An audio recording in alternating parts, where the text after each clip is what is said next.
thing that sounds like a child of two, 'cause the cat's got your tongue when he's close to you. This situation, this indication, means you're in business with a thing called love. Hello, Dutch. Just make your mind up. You're gonna... There's a little present for you guys from the syndicate.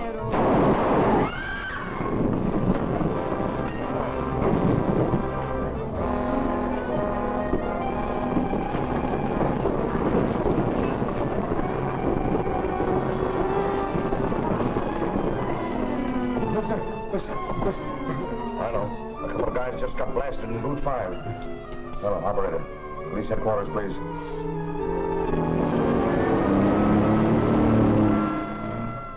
Positively amazing. A couple of guys get murdered in a crowded cafe and nobody sees it. Well, some of the patrons might have seen it. They lammed out of here right after it happened. You know who they were? Not by name, no. You're a big help to me, Smitty. Thanks. Lutz, I hear they went right by you. Yes, sir. Think if I took you down to Central and showed you a couple of photographs, you could identify them? Well, you see, sir, I was so scared, I couldn't take my eyes off the guns. I see. Well, maybe if you people spend a little time as guests of the state, it'll improve your memory, huh? Put them in the cooler, Blake. Yes, sir, Captain. What's the charge? I don't know yet. All right, folks. Those newspapermen in, will you? All right, boys. The captain will see you now. Hello, Captain. Hiya, boys. At 11:05 p.m. tonight, Vanny Denton and Dutch Kripe, alleged members of the Bugs Kelly mob, were shot to death here by persons unknown for reasons unknown. That's it, boys. Is that all, Captain? That's all I know. Weren't there any witnesses to the crime? There were. We couldn't find them. They lammed before we got here. Well, wasn't that considerate of them? See you later. Don't lose your sense of humor, Captain. The job of a crime reporter is just as thankless as yours. Guess you're right, Jim. Oh, by the way, who's Bugs Kelly been squeezing lately? How would I know? I thought you and he were palsy-walsy. I get to know all the mugs. That's my business. Uh-huh. Well, next time you see Bugs, just tell him I was inquiring, eh? Okay, so long.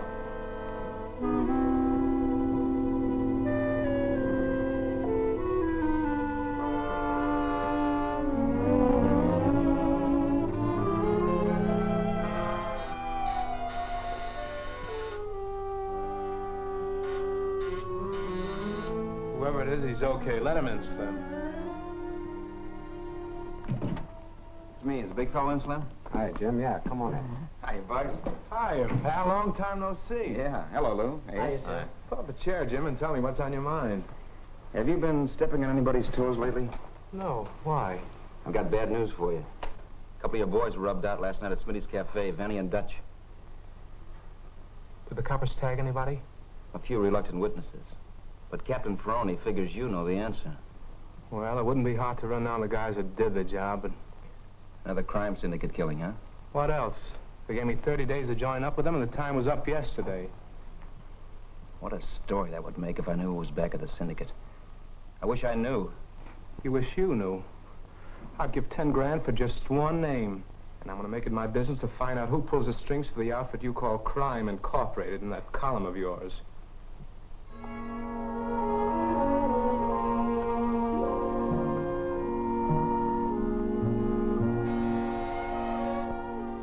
Yes, sir? Have you a copy of the Daily News? Yes, sir. Refer to page 3, column 1. Yes, sir.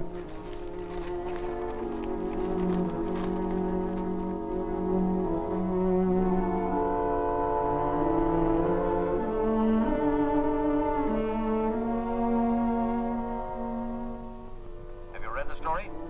Yes, sir. You don't find Bugs Kelly's name among the deceased, do you? No, sir.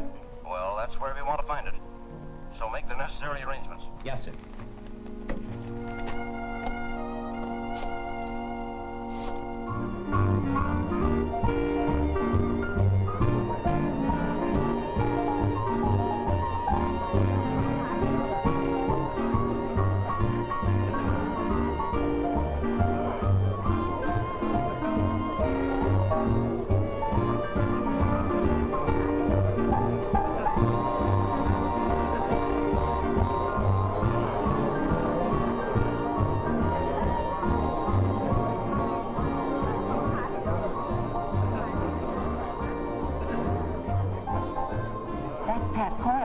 celebrated criminal lawyer. Isn't he handsome? Is he the one that always wins acquittals for his clients? Yes, that's him. And he certainly collects enormous fees. Who says crime doesn't pay?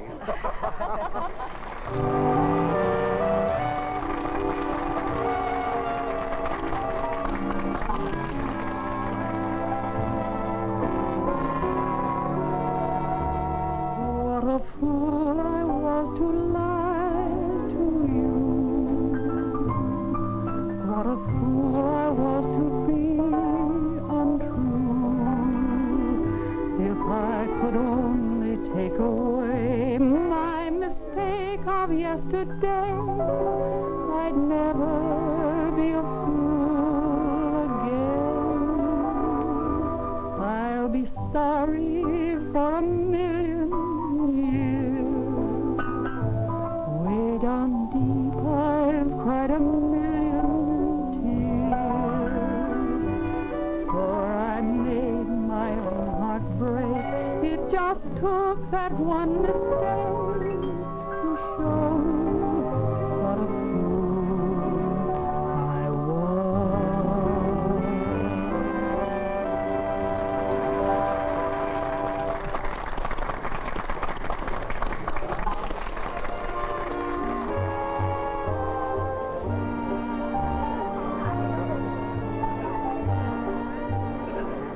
Have you any roast lamb? Best in town.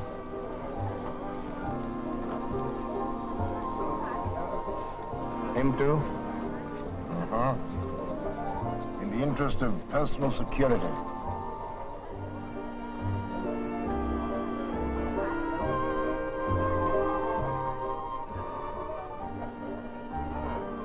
Hey, look who's here.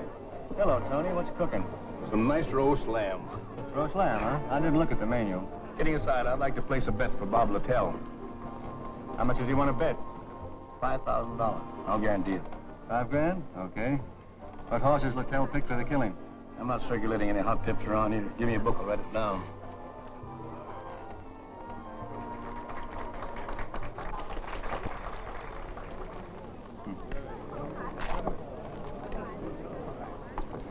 Well, I've got to go back to the office. Anybody going my way? Yes, I am. I've got to go, too. I've got a date. See you later, fella.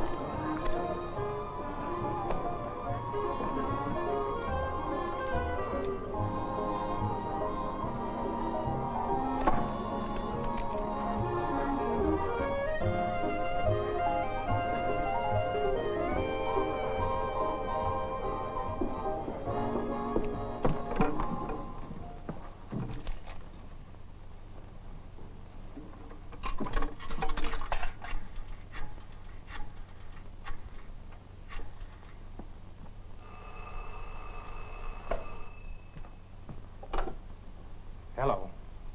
Oh, hello, Slim. Find out anything? Plenty, Chief. I found a place where they've been cooking a roast lamb. You don't say. Believe it or not, but I've just been sitting in at your wake. Where were they holding the services? Right where you had the hunch in the Club Boheme bar. Tony Marlowe gave the order for your execution, and Bob Littell us to do the trigger work.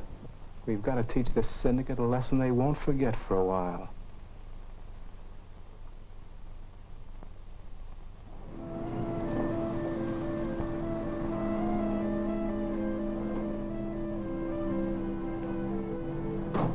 Wait for me, Bill. I won't be long.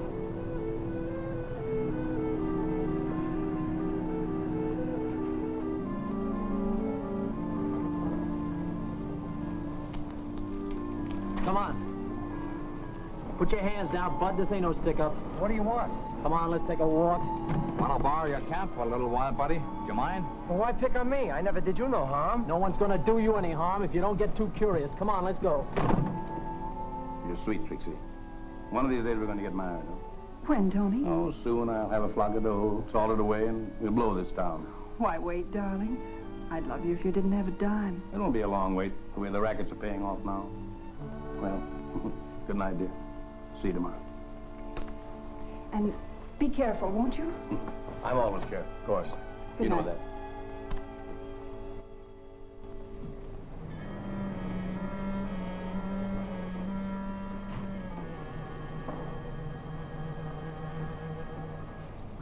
Get in, Tony. I want to have a little talk with you. Huh. Okay, Bud. Nice night, isn't it?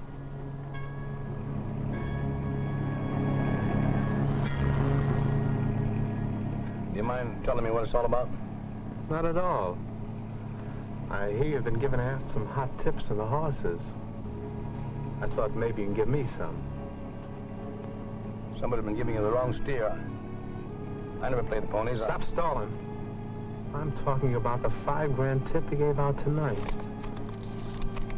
Maybe this will refresh your memory. I see you recognize your handwriting.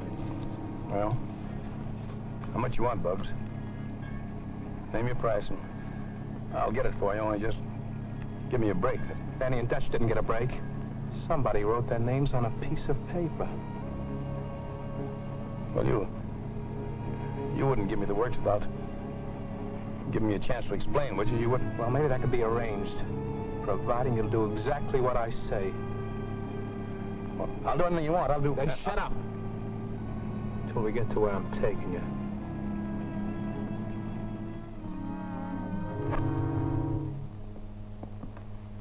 There, Tony. Sit down and make yourself at home.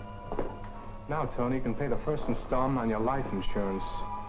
I want you to phone Bob Littell and tell him to meet you in a half hour at the corner of 3rd and Garfield. Yeah, but that'll be putting a finger on a friend. You catch on fast. I'm paying off a bet, Tony.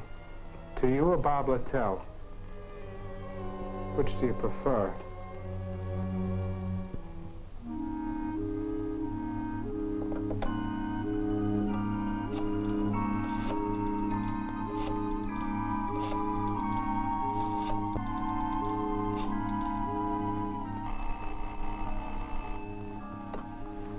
Hello? Oh, yes, Tony. What's giving out? I want to get a message to Bob Littell. Do you know where he is? Sure, I can get a message to him. What is it? 3rd and Garfield, huh? Okay, Tony. Goodbye.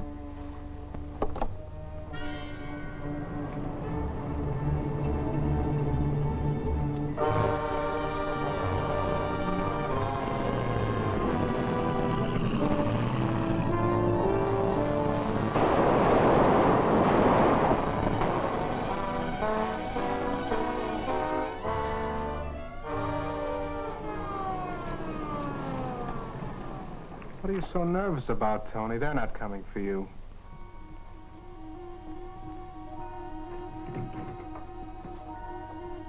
What's new, Lou? Anything interesting been happening? Not much. Oh, yeah, a guy by the name of Littell got gunned on the corner of 3rd and Garfield. Can you imagine that?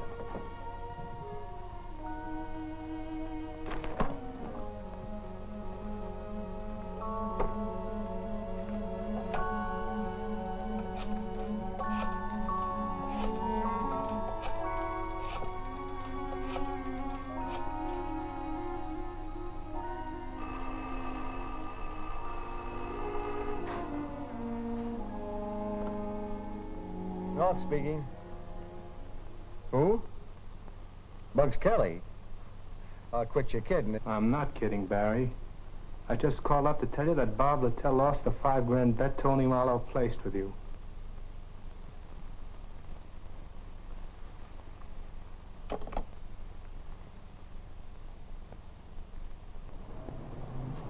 I wish these hoodlums would be more considerate and do their killings at a reasonable hour, so us reporters could get some sleep. It's tough on you guys. Why don't you join the homicide squad? Do you suppose this Littell killing has got anything to do with the rub out at Smitty's? No, Littell was only a petty larceny hood. The guys that got it at Smitty's were big stuff. Say, what do you think about it, Jim? You got any ideas? I think there's a connection. I'm convinced that crime in our city's incorporated like any big business. If you know so much about it, why don't you write a book? That's just what I'm going to do, if I ever get time.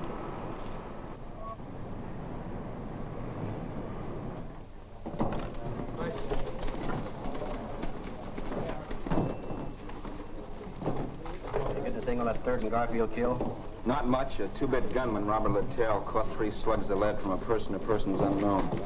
Just another gang reprisal killing. But I got onto something that's really something. I'll show you my lead as soon as I phone the city morgue.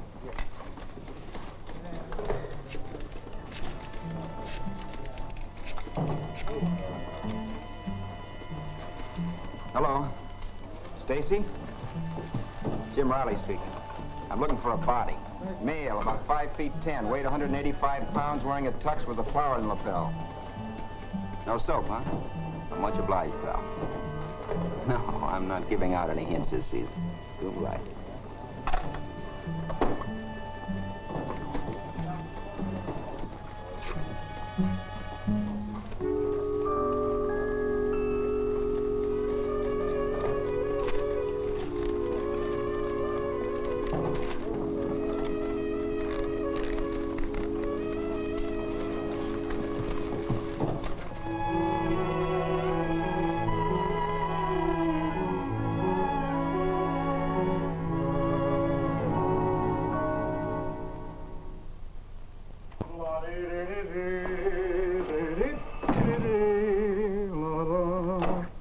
Jim Riley. Oh, hello, Bugs. Yeah, I got your message about 5 a.m. How do you expect me to keep up my social obligations when you guys keep me up all night looking at stiffs? What's on your mind? Well, I'd like you to do me a little favor, Jim. I'd like you to accompany me on a little trip to Atlantic City. It's a personal matter that's important to me. I'd like to, Bugs, but there's a certain story that's about to bust in my face, and my boss might object. Well, what's the story about? Maybe I can help you out. Well, there's a certain big-shot proprietor of a drink, dine, and dance emporium who took an unwilling taxi ride this morning. And his close friends are wondering what the fare is going to be to get him back.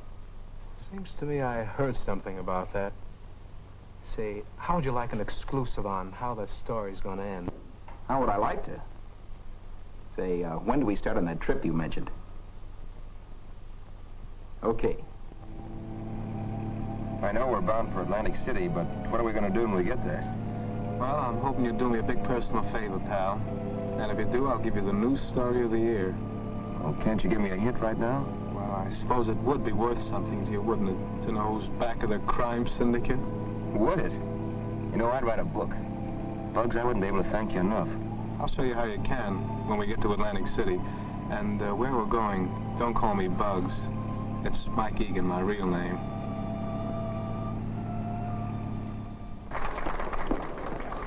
Mike, I'm so glad to see you. That goes double, honey. Oh, I'd like you to meet my friend, Jim Riley. He's a reporter on the Daily News. Jim, this is my sister, Betty. I'm so happy to meet you, Jim. Well, thanks. I'm happy, too. Oh, come on, let's sit down. Mike, how's your insurance business? Oh, it's fine. That's why I came to see you tonight. I've got to go to Frisco. My stay there may be rather indefinite. I wish I could go along. You can someday. But in my absence, Jim here is going to play Big Brother to you. How do you like the idea? Maybe you'd better first ask Jim what he thinks of the idea. I think it's a swell idea. Why? Thanks, pal. I was hoping you'd feel that way about it. You can tell all your troubles to Jim, sis. He's a square shooter. It's comforting to know you come so well recommended. Well, don't be too sure about that. There's a little bit of wolf in every reporter. I'll take a chance. Hey, what's coming off here? This is Brother Jim's dance.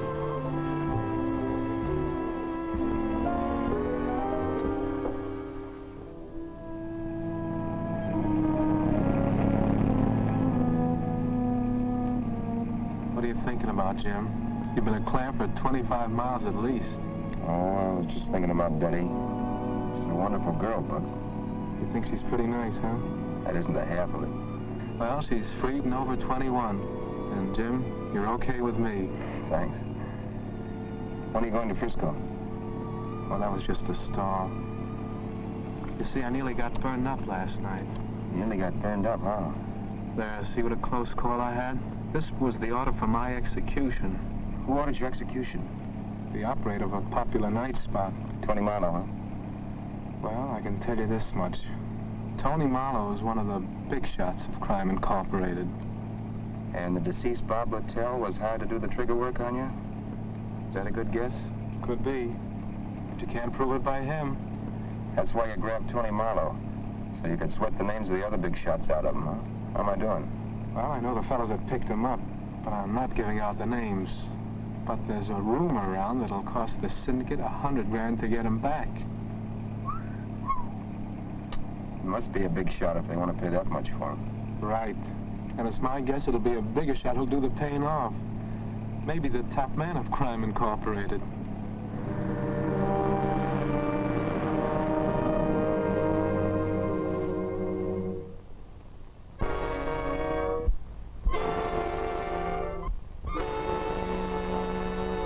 Your rights, as well as the grand jury's authority, are perfectly clear, I presume?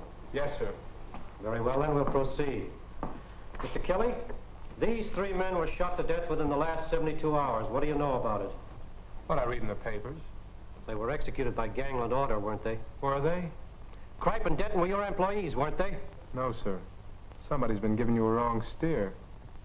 Oh, stop lying, Kelly. Even the school kids know that they were your trigger men. Then why don't you question the school kids, Mr. Foreman?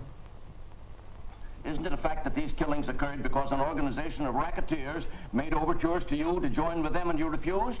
I don't know what you're talking about. I quote from the crime reporter in a recent issue of the Daily News. I understand that the debonair operator of one of our swankiest night spots took an unexpected taxi ride this morning and is being detained for reasons which will probably soon become known to his associates. Unquote. What do you know about that, Mr. Kelly? Why don't you ask Jim Riley? It was his story, not mine. That's what we intend to do, but while you're here and under oath, do you happen to know the identity of this night spot operator and those who detained him? I suppose you'll even deny that you're a racketeer. I wouldn't bother to deny it.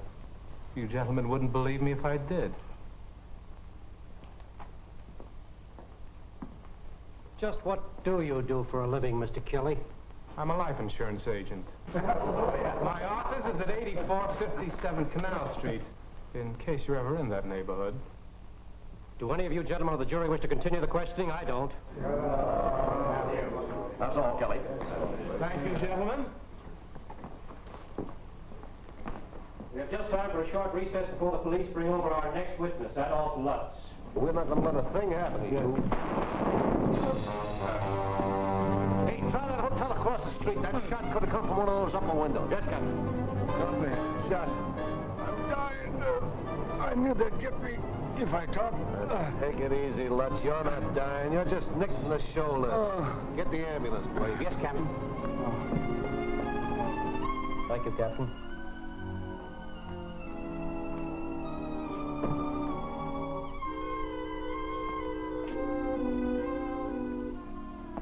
Gentlemen, I have some disappointing news for you. The witness we were expecting was just shot at the very entrance to this building. Oh, was he killed? No, thank heaven, but he's so terrified he won't be any use to us as a witness. Who shot him? The police don't know. They never know anything. Well, I know one thing, gentlemen. This proves there's a leak in the police department. There sure is. And if the invisible government we're fighting is more powerful than law enforcement, we're wasting our time. You're right. We might as well abandon our crime inquiry. Gentlemen, please. Look, I agree with you. These hoodlums do seem to have a temporary advantage over us, but I promise you we'll lick them. The decent people of this city are counting on us to fight these crooks to a finish. And gentlemen, that's just what I intend to do so long as there's a breath of life in my body. Dixon is right, gentlemen. We have a sworn duty to perform, so let's do it no matter what happens. Now, let's adjourn till tomorrow morning and get a fresh start. Not a bad idea at all. Come in. You're early today. What happened? One of the jurors have a tummy ache? No. They called a recess because a scheduled witness got shot as the cops were bringing him in. What witness? A waiter at Smitty's Cafe called Adolph Lutz. Another murder, huh? No, he was only wounded. An old gag called intimidation. Yeah. Here's today's transcript. Oh, thanks, pal. Thanks. I wouldn't be doing this, Jim, but I got myself into a jam a while back and... Yeah, I know how it is. I've been in a lot of those jams myself. Well, I gotta run, Jim. I'll be seeing you. Okay, pal.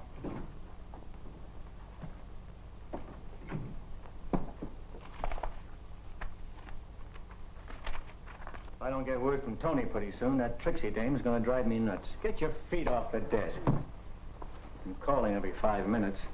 What's Bugs waiting for? He knows he'll get paid off.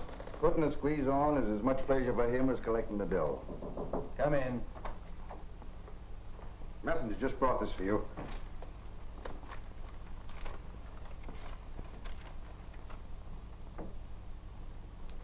This is it, boys. My dear Barry, if you'd like to have the handsome Tony back in the syndicate, this taxi fare will cost you $100 grand. $100 grand? He must think that molar grows on trees. Tony ain't worth $100 grand. Wait a minute, there's more to it. I'll give you 24 hours to raise the cabbage, and you'd better kick through. Bugs. P.S.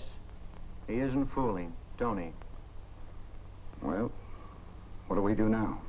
This is too big for me to handle. I've got to go see a certain party. Stick around, boys. I'll be back shortly. It's Trixie again. Tell her everything's under control. I'll call her back later. It's time to contact the syndicate. Where's that phone number I got from Tony Marlowe? Oh, there it is. Come here and get an earful, Jim.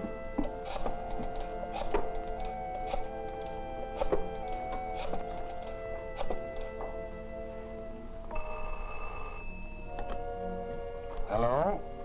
Pat Coyle speaking. This is Bugs Kelly, Pat. Well, Mr. Kelly. What can I do for you?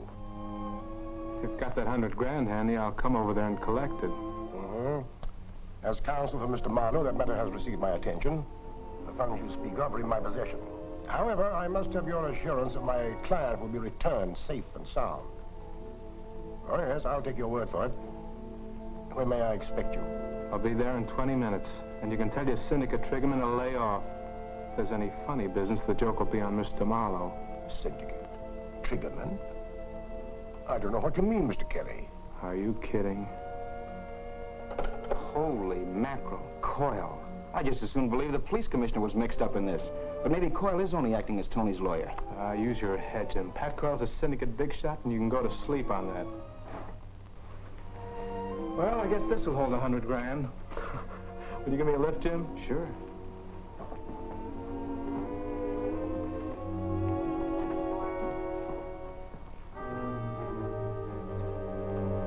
Sit down when I get the money for you.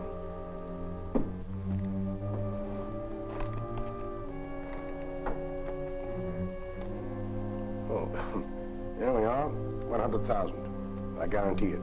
I'll take your word for it. Good. By the way, there's a friend of Tony's here that'd like to speak to you. Of course, it's up to you. Okay, I'll listen to him.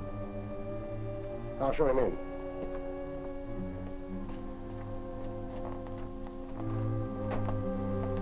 Hello, Barry. Well, what do you want? I want to talk a little sense into that thick skull of yours. I'm listening. You haven't a chance of fighting the syndicate. You might as well commit suicide. Yeah? Yeah. So why don't you join up with us? We can use you and your mob. You could cut yourself in for a nice slice of the profits. But even let you keep the $100 grand as a bonus. Do I look that dumb? Sure. You'd like me to join up so you know where to put the finger on me. And some nice night I'd walk into an ambush and get blown apart. Good night, Barry. See you at the morgue.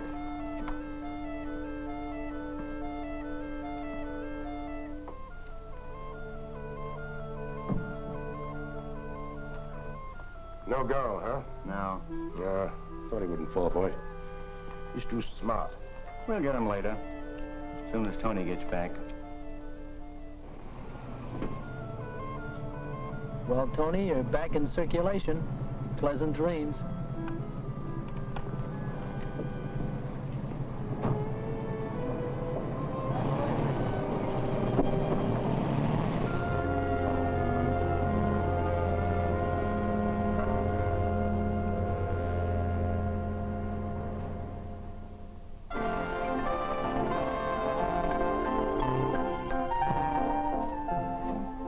Bugs, keeping undercover in a place like this gives me the creeps. Nobody'd think of looking for his way out here. Why don't you stop bothering me? Can't you see I'm reading a terrific book? Oh, why can't we go out on the avenue, have a couple of beers or something? Okay. I suppose you want to ride on the merry-go-round, too. I like merry-go-rounds. Okay, Junior, let's go. Okay.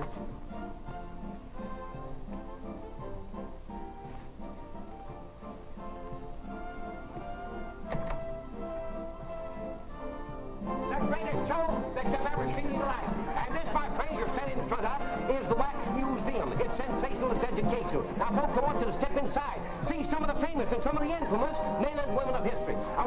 inside and see the Chamber of Horrors, some of the torture implements used in the Inquisition. And folks, I want you above all things to see some of the devices used in capital punishment. Hand me that, will you please, dear? There, my friend, you are looking at what is known as the Oregon boot. That, my friend, is used in transporting dangerous criminals from place to place to keep them from escaping. All right, step here and get your tickets straight. Come on, honey, this ought to be exciting. Maybe we ought to go on and learn something. Yeah, maybe we got the wrong slant on things.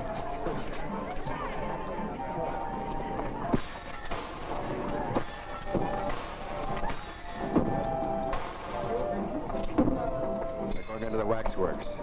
Swell.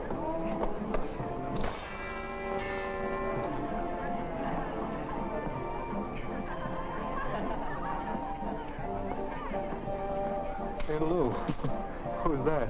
I heard someone say she was Portia. Portia. What a mouthpiece that dame was. What mob did she front for? Oh, you dope. Didn't you ever read Shakespeare? Oh.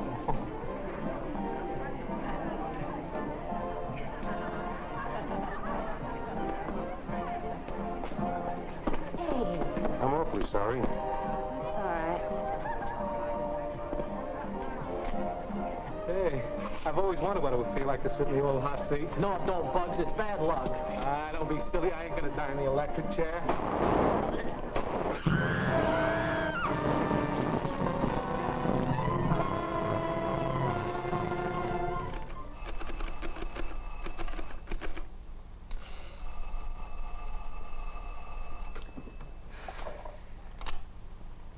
Jim Riley speaking.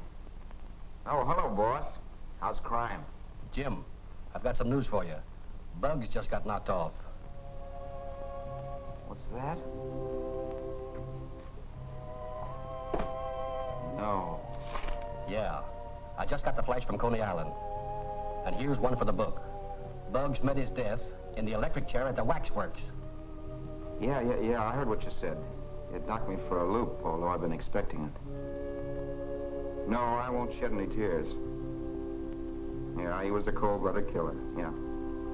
Deserved what he got. Yeah.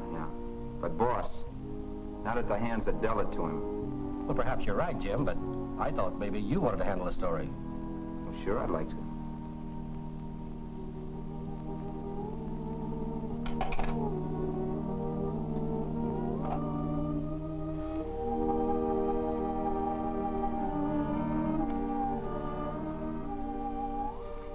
It's a break for you, kid.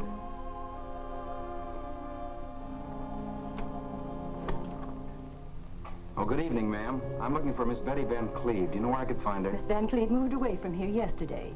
You know where she went? No, she was very much in a hurry, and she didn't leave a forwarding address. I'm sorry. So am I. Thank you.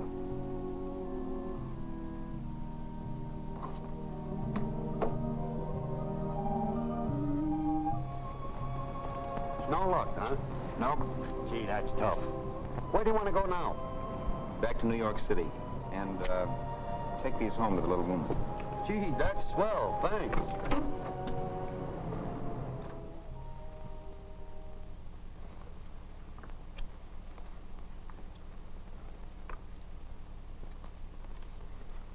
There's one of them. I'm sure that's one of them. That's the other one. They're the ones that did the shooting, all right. I know the mugs. Got anything on them? Nothing lately, but I understand Gar hangs out at a bookmaker's place on the west side. Stecker's in a number racket uptown. Collins speaking. Send out a teletype order to pick up Judd Stecker and Eddie Gar, murder suspects. Thanks a lot to both of you. You've been a great help to us. Can we go home? Yes, I'll have one of my men take you. Now, don't tell anybody what you know about the crime. Not even your own families. We won't. Take them home, Hayes. Yes, Commissioner. Yeah? One of them coppers is on the wire. Okay. Barry speaking. Yeah, what's on your mind? How long ago? Have you got the names and addresses? All right, give them to me. Yeah? Yeah, I got it. Thanks for the tip.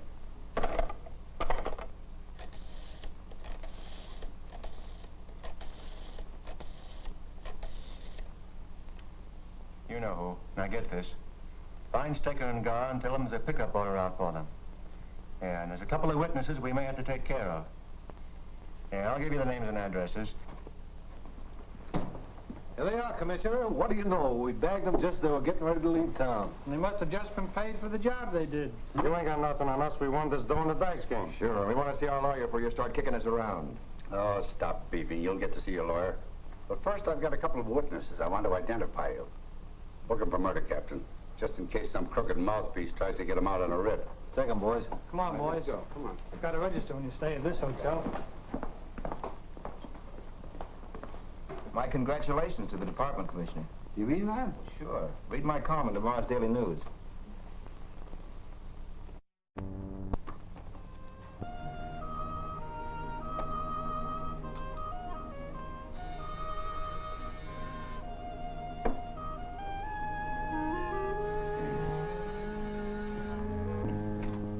Oh, it's you. Come in. Hello, Jim. How are you? Here's yesterday's transcript. This'll keep you up to date. Okay. Thanks. Today's proceedings were the worst yet, with Dixon out of town. You got bored, so we had to take a vacation, huh? No. Eddie Gar sent word through his old lady that he wanted to talk. So Dixon trained up to the big house last night. Oh? You don't know what Gar wanted to talk about, do you? No, but I guess he's finding prison life too confining, and he wanted to cry on Dixon's shoulder. Well, I'm anxious to find out what they talk about. So if you find out, I'll wangle you a little bonus money. Okay.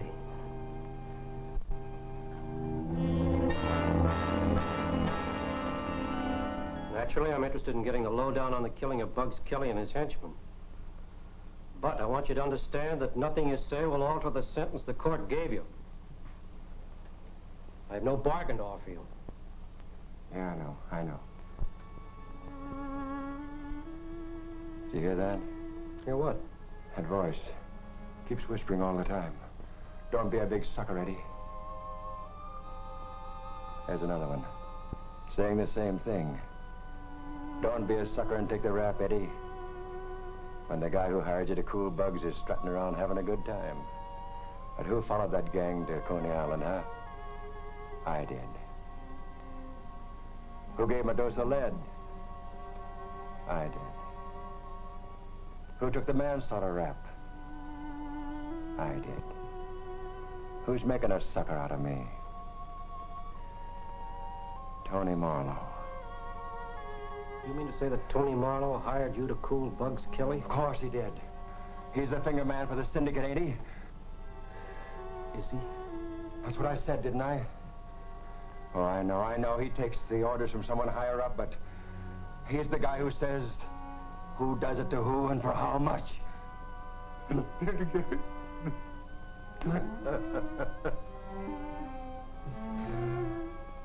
you put those notes in the form of a statement, I'll have Eddie sign it. Yes, sir. Huh? What'd you say? Yeah. Right, yeah.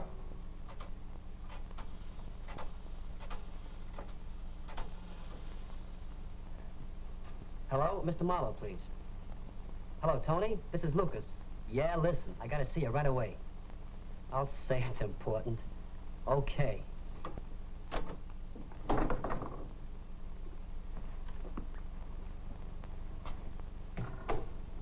You're as nervous as a cat. What's the matter, pal? I've got some information for you this time that ought to be worth $5,000. $5,000? It's got to be good to worth that kind of dough. Give me a little hint. Dixon went up to the state prison last night, and he's on his way back with plenty of dynamite.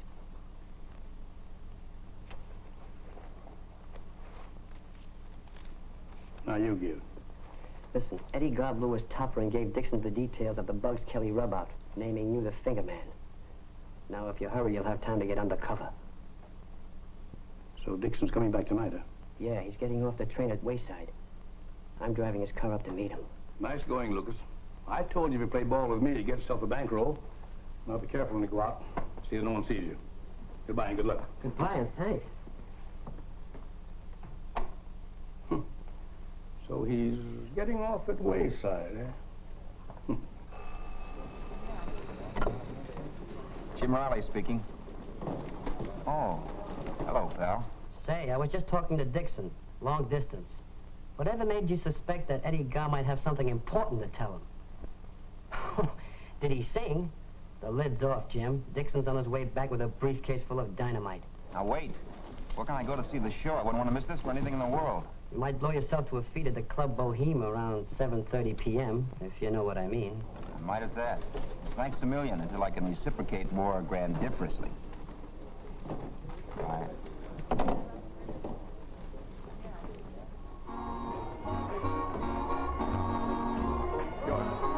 Table for two. Hello, Jim. Hiya, Tony. Living in the lap of luxury, I suppose, huh? Could it be that my favorite crime reporter is taking the fall out of the old expense account? Could be. Take it easy. Ladies and gentlemen, for your pleasure, a new entertainer, and one I know you're going to like, Miss Betty Van Cleve.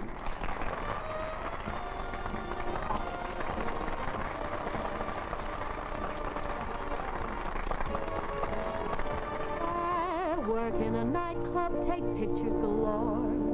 Although it's a bright club, to me it's a bore. When a man gives my hand a squeeze, I smile and say, your picture please.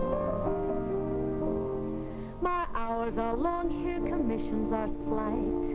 I'm crying my song here, the same every night. There's a hymn on a limb with a herb, so I must sigh. Your picture, sir? Oh, that smile, just watch the birdie. Catch that style and she's way past 30.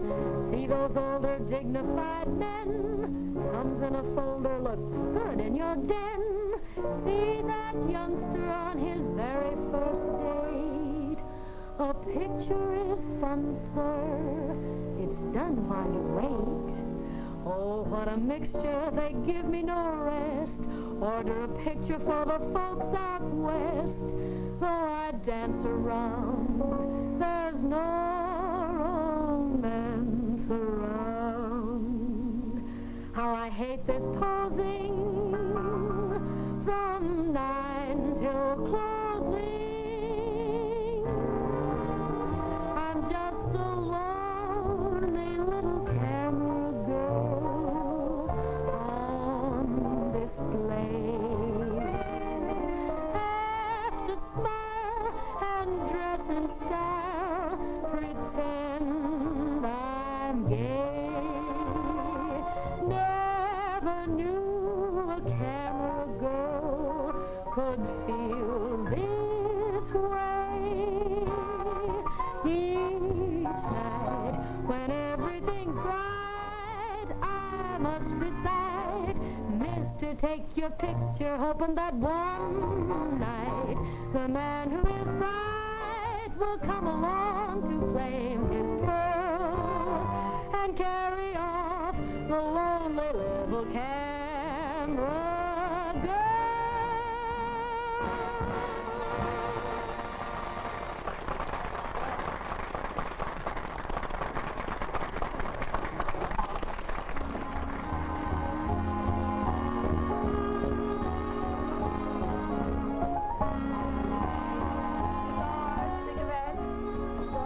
Gorgeous. Just what the doctor ordered. I want to send a little note to Miss Betty Van Cleve. Will do for $1. Will do if you buy a pack of cigarettes. Sweet child.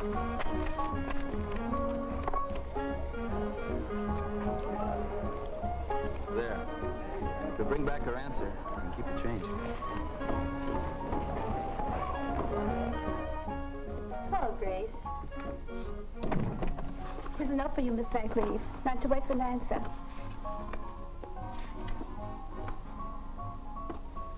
Well, may I borrow your pencil?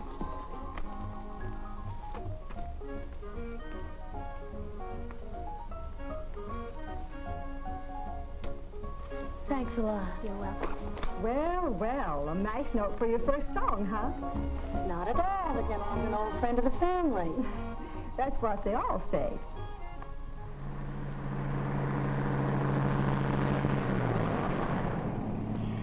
know, I never was so surprised in my life as when Eddie Garr began to hear those imaginary voices. I never dreamed a cold-blooded killer like him would crack so quickly under confinement. I guess prisons are no fun. No. But what I've gotten here will definitely put Tony Marlowe in the electric chair. And maybe some of our distinguished citizens. You don't say. We've been blind as bats. And here's Jim Riley trying to tell us all along that crime and racketeering were controlled by a syndicate. We paid no attention to it. And I'm ashamed to say there are indications that even Pat Coyle is mixed up in this.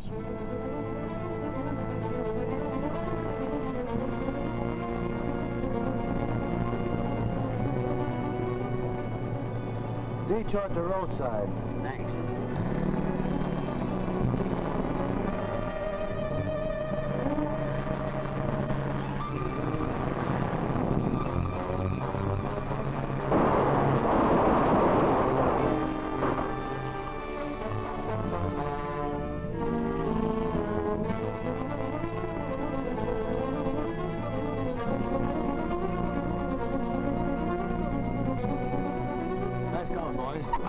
Give me the 5 G's you took from the chump at the spectacles. Of course, I thought it was a little bonus for us. Bonus in my eye. You boys are getting paid enough as it is. Come on, give.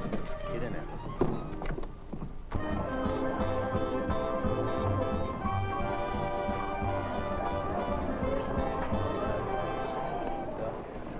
You're under arrest, Tony. What have I been doing now? Parking in front of a fire plug? Charges conspiracy to commit murder. Quit your kidding. We're not kidding, Tony. Get your hat. Oh, wait a minute. If you take me on such a ridiculous charge, I'll sue the city of a false arrest. Come on, Tony. What are you guys? What is your full name and address? Anthony Charles Marlowe, 88 Broadway. Just a minute. I want to protest my client's arrest on such a preposterous charge. Before you book him, I demand that you produce evidence to support the charge. We'll have plenty, Mr. Coyle. As soon as Mr. Dixon gets back in town. He's due any minute now. You want it on the phone, Commissioner. It's a long distance. Thank you.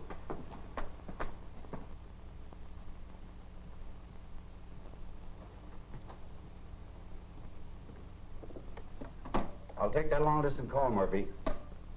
Hello, Collins speaking. Who? Oh, yes, yes. What's that? No. Where did it happen? I see. Hold the phone a minute. I'll have someone take down the details. Don't answer another question until they produce some proof to back their charge. Go ahead, Sergeant. We know what we're doing. If you do, Sergeant, I'll serve you with a writ so fast your head'll swim. We'll have to turn Mr. Marlowe loose, boys. We have no evidence now to back up his arrest. What do you mean, no evidence? You said the deputy DA was bringing it with him. He was. But he and his secretary were murdered on their way here and the evidence stolen.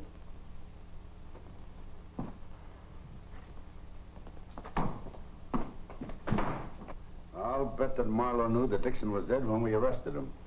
But we've no way of proving it. He knew all right. Likely as not, he gave the order to kill Dixon. Which means we've got a leak in the department. Come in. I'd like to offer a suggestion if it's in order. Come in, Jim. We can use a suggestion. Don't you think it'd be a good idea if you had the warden of the state prison keep an eye on Gar until you can send somebody up there to question him? How did you know that Gar did any singing? What difference does it make who told him? Get me Warden Monahan as quick as you can. Deputy Warden wants 105, 438 right away. Eddie Gar. Yeah, he's inside.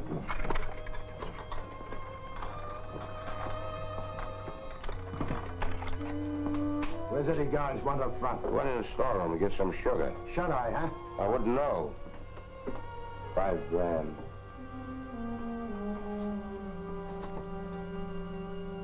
Hey, Eddie. Chief School wants to see you. Hey, Eddie. Wake up. Hey, somebody! Eddie has been murdered! And when my book comes off the press in a week or two, I'm going to give each one of you guys a copy. Well, that'll be swell, Jim. We'd be glad to read it. Collins speaking. Oh, hello, Monahan. What's that? The invisible government has beaten us to the punch again. Somebody just drove a knife through Eddie Gar's heart. Yeah, boss, that's right. Guy got it in the back, in the prison storeroom. Yeah. Right.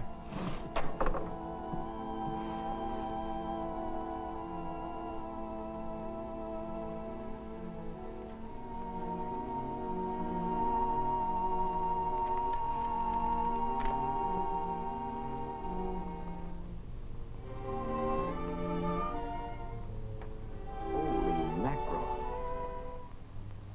2 o'clock.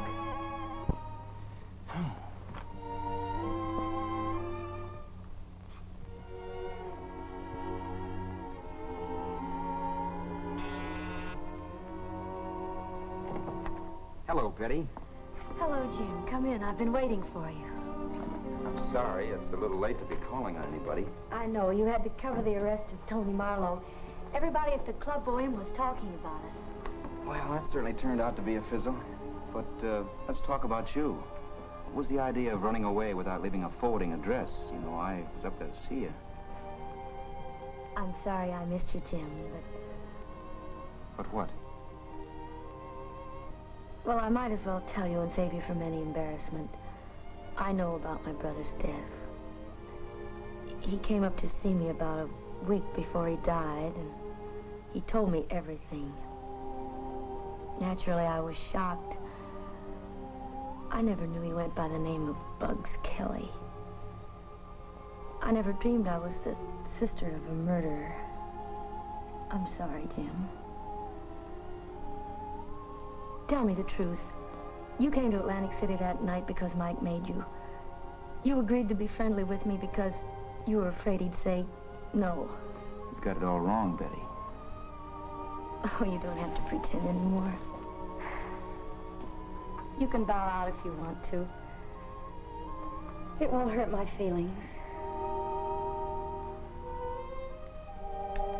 Betty. Now listen to me. I love you. You hear?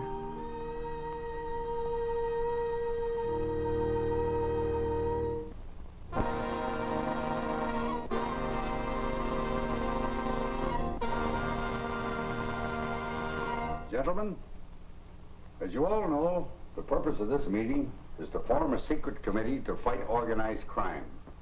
And I mean wipe it out of our city once and for all. And we have to clean our own house, too.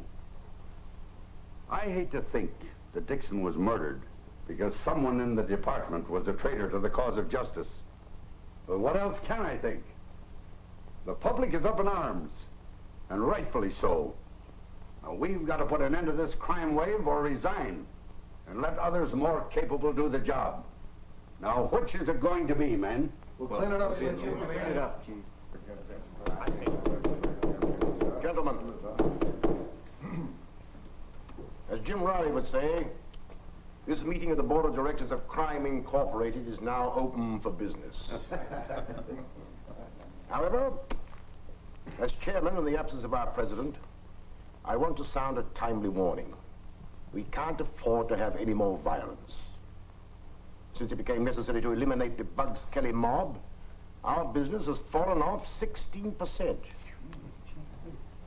Mr. North, until public indignation dies down, I think you should have all marble games removed from school neighborhoods and operate bookmaking under cover for a while. That goes for policy games and baseball pools as well. And during the lull, let's try and dig up some new competitive game, something different. That'll bring us a few nickels. Oh.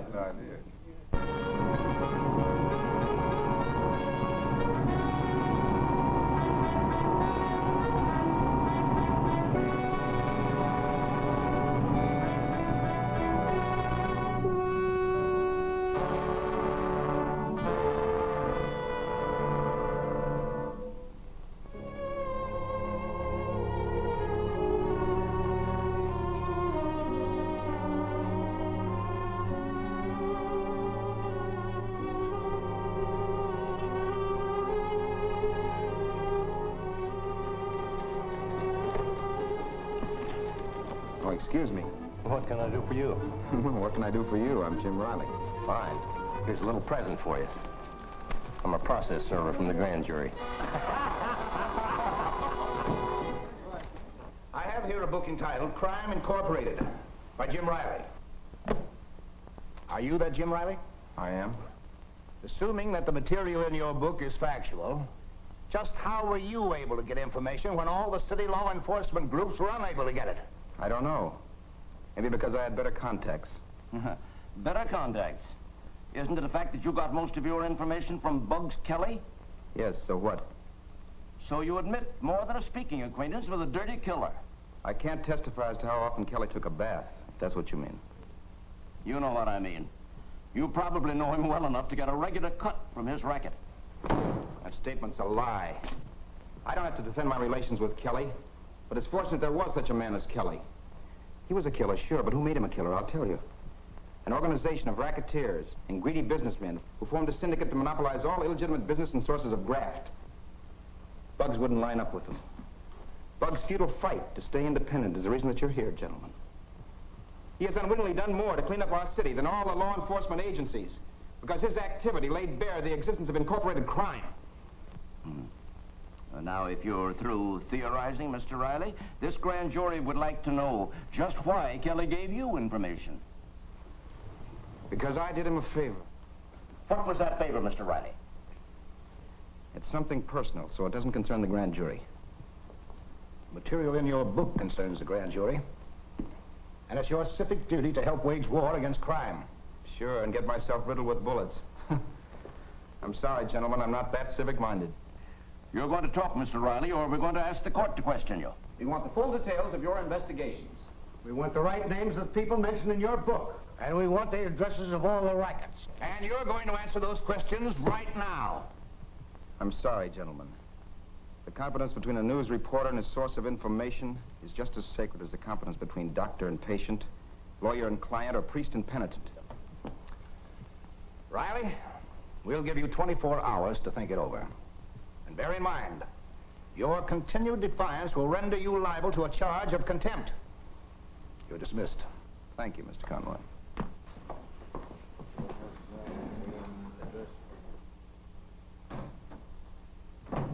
Hello, Jim. Well, you don't look so happy. The grand jury been giving you the works? Yeah, I gotta go back and answer some questions or else. Maybe you'd rather talk to me. You know me better than that. Oh, you don't understand, Jim.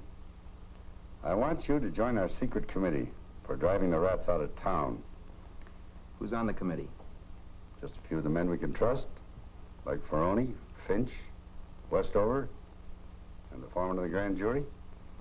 Clark? Yeah. You see the point? If you join our committee, the jury will have to lay off you. Yeah, I see the point.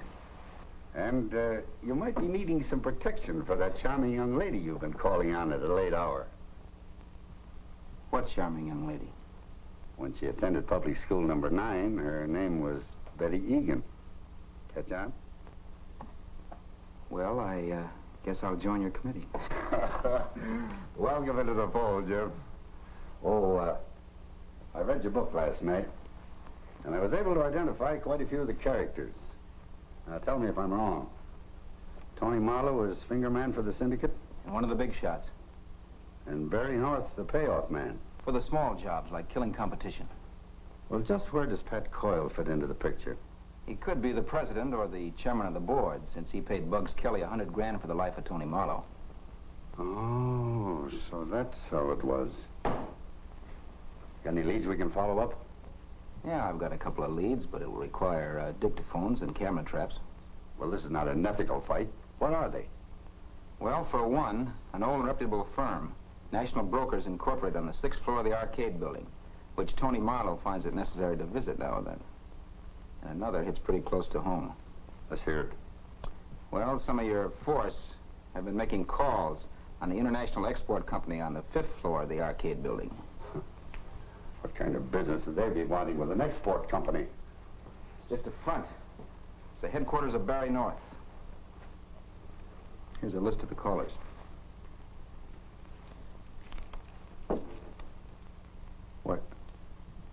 These are some of our best men. Naturally. It requires a good man to go crooked and get away with it.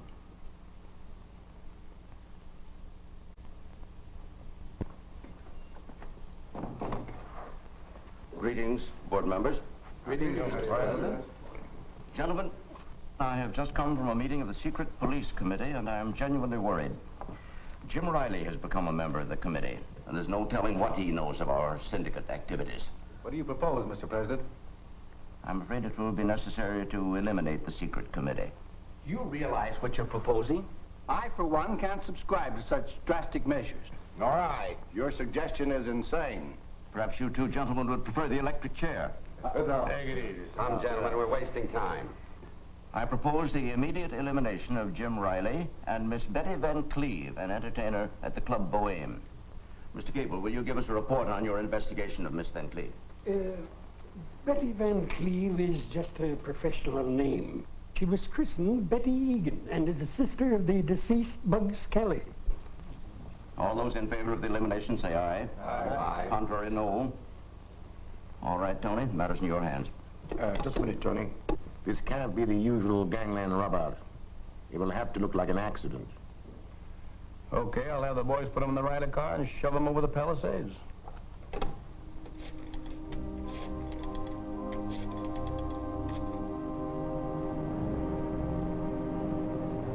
Jim, I'm scared. Don't be, darling. There's nothing to be afraid of.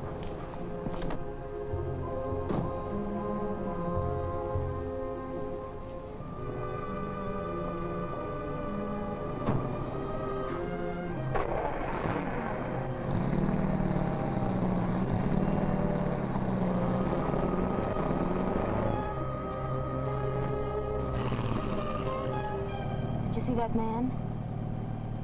He followed me from the club. You just imagined it. No. I was expecting I'd be followed. You were expecting to be followed. How come? I suppose it was awfully silly of me, but I listened in on a conversation between Tony Milo and Trixie. Betty. Well, I wanted to help you get something on him. You mustn't take a chance like that. Supposing they found out that Bugs was your brother. I know. It was awful stupid of me, because I got caught. Who caught you? Trixie. From now on, you take care of the singing. I'll take care of the crime detecting. I'm sure we were followed. Yeah. Jim, don't you think?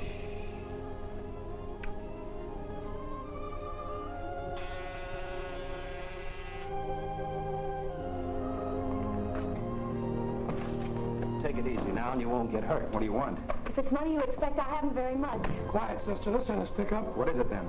Somebody wants to have a little talk with you. Now get over there by the wall and get your arm. What for? Follow your path. Just do as you're told. Hold it, boys. Drop those rods. Oh, yeah?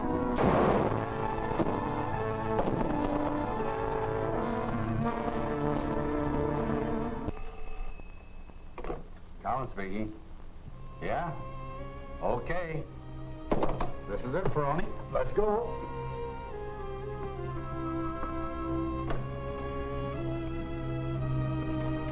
So, gentlemen, our next objective is to control the city elections and place our own men in the key positions. Then we shall be impregnable. I propose that... Yes? I see, thanks. Gentlemen, the meeting is adjourned. We're about to be visited by the law.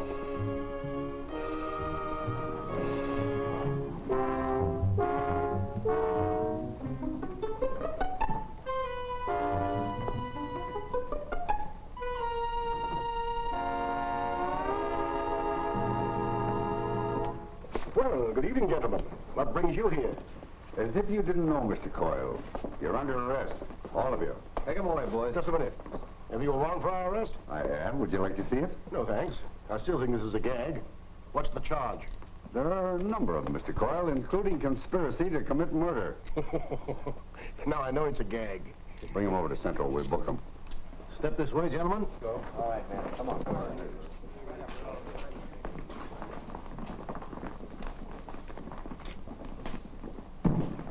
And now, Captain Finch, I think it's about time you joined the rest of the rats. Me? You. I'll take your gun if you don't mind. There aren't enough words to express my contempt for a crooked officer. You've got nothing on me. Your partners in crime, Sergeants Busby and Hiss, are already locked in a cell. And I hope the three of you burn for this. He's only bluffing, Captain. He'll have to release us when he can't produce enough evidence to bind us over for a hearing. You're mistaken this time, Mr. Coyle. In 30 minutes, the evidence will be shown you and the grand jury in Captain Ferroni's squad room. Gentlemen of the jury, as district attorney, I'm about to present some evidence collected by our police department in its effort to suppress crime. This is not regular procedure, but I'm going to gamble that it will bring this case to a quick conclusion. You said it, Conroy. It certainly is not a regular procedure. Go ahead, Sergeant. You turn out those lights, please. Right.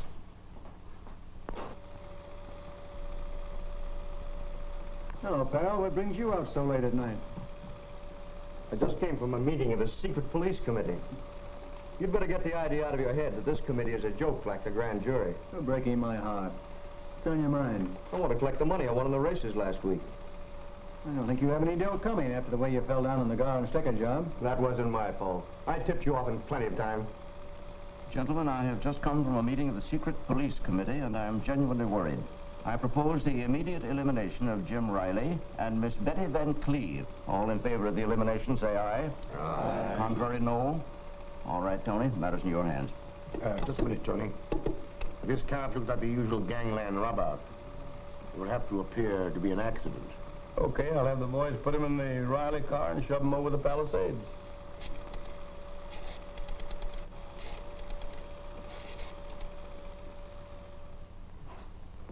All right, boys. Take the prisoners back to jail.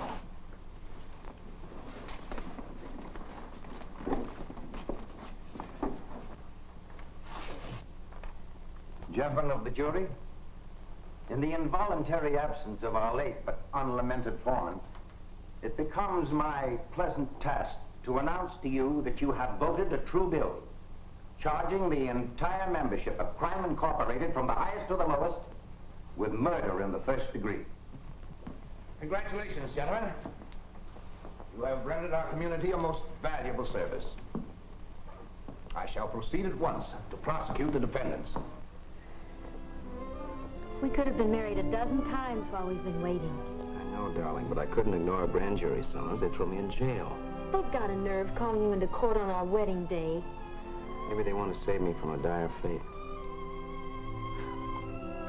Mr. Riley, you may come in now. I'm sorry, darling. You can't come in here. Where you go, I'm going, dear. That's all right. She can come in with you. She can? Sure. Come on, Jim.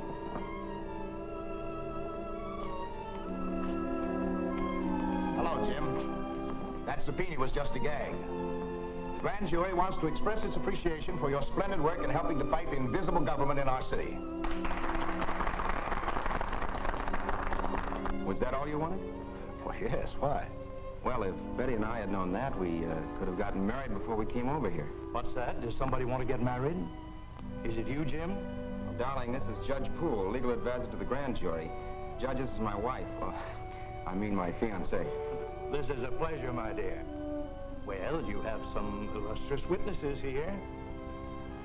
Get out the marriage license.